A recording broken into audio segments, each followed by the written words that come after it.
Sylhet cadet কলেজের প্রাক্তন ক্যাডেটদের সংগঠন ওকাসের 3 দিনব্যাপী নবম পুনর্মিলনের দ্বিতীয় দিন শুক্রবার 20 ডিসেম্বর 2024 এক অসাধারণ আয়োজনে উদযাপিত হয়।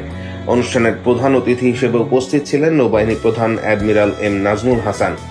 তিনি সিলেট ক্যাডেট কলেজে এসে পৌঁছলে তাকে অভ্যর্থনা জানান সিলেট ক্যাডেট কলেজের প্রাক্তন ক্যাডেটদের সংগঠন ওকাসের সভাপতি জনাব মুশফিকুর রহমান, সাধারণ সম্পাদক জনাব হাসিবুল হোসেন উপল, সিলেট ক্যাডেট কলেজের অধ্যক্ষ মিসেস নায়না আক্তার ও অতিথিবৃন্দ। অনুষ্ঠানে নৌবাহিনী প্রধান ওকাস পুনর্মিলনী অনুষ্ঠানের আনুষ্ঠানিক উদ্বোধন ঘোষণা করেন এবং বর্তমান ও প্রাক্তন ক্যাডেট বৃন্দের পরিবেশনায় বর্ণাঢ্য প্যারেডে সালাম গ্রহণ করেন।